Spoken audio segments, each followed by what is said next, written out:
अस्सलामुअलैकुम भाई, मैं मजदूर औरत हाँ, नबीनी औरत हाँ। मेरे 6 बेटियां ने, 2 बेटे ने। एक मेरी बेटी मजदूर है, मेरे नाल बैठी है। ये भी जेन भी नहीं सही है, लत्तां भी नहीं दियां सही गया। एक मेरे 10 साल हो गए ने, मैं 10 साल तो नबीनी औरत हाँ, 10 साल की मेरी बेटी हो गई है। मैं बड़ी औखा अपना वक्त पास करनी पई हाँ। मेरे मियाँ का भी एक्सीडेंट होया तो दोवें लत्तां टुट गई सन, सब ने लै ही मोला मुच गई सन।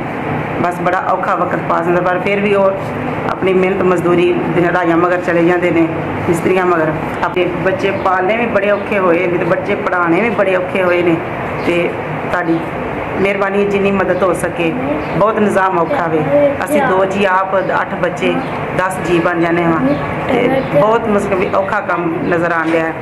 ते तुसीं उन्नी कर 10,000 रुपया जिस भैन भरा ने भेजा, अल्लाह पाक नूं तंदुरुस्त रखे। आखिर नबीने बंदे दी, मजदूर आदमी दी खिदमत करनी अल्लाह पाक का फरमान है, ते अल्लाह पाक नूं पता नहीं कितना कुछ अजर देवेगा। पर इस तो बाद के खुशी मैनूं होर कोई भी नहीं हैगी। अल्लाह दी पाक ज़ात ने बच्चों नूं तंदुरुस्ती रख देवे, उहदे माँ बाप नूं भी देवे। अल्लाह पाक उहदे कारोबार दे विच बरकत अता फरमाए। सोना खुदा माह रमज़ान दे सदका जुमे दा दिन है। अल्लाह दी पाक ज़ात बड़ी वड्डी ज़ात है। तुसां मेरी खिदमत की, अल्लाह पाक तुहाडी करे। खुदा खुश रखिए, अल्लाह पाक अरश ते उहदा करदा है। माँ बाप का, भैन भरावां का, धियां पुत्रां का, बीवी बच्चों का, सब का भला करे। सोना खुदा इन्ना खुदा वे जिहड़ा किस चीज़ की कमी ना रहे। अल्लाह दी पाक ज़ात उन्होंने दिल दियां आसां मुरादां पूरियां करे। अल्लाह पाक उन्होंने कारोबार दे विच इजाफा अता फरमाए, बरकत अता फरमाए। अल्लाह पाक इन्ना खुदा वे जिहड़ा किसी चीज़ की कमी ना रहे। तुसां नबीने इंसान की मदद की, अल्लाह पाक तुहाडी करे। अल्लाह तुहानूं बीमारियां तो शिफा देवे, तंदुरुस्ती देवे। सोना खुदा हर मोमिनीन मोमिनात ते अपना फजल ते अपना करम, अपनी रहमत का सदका रहमत अता फरमाए।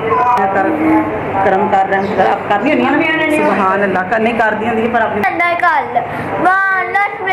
अच्छा कोई नहीं कलाम। बस SVS वालियां दा भी बड़ा शुक्रिया है जिन्हां मेरे ते करे मदद।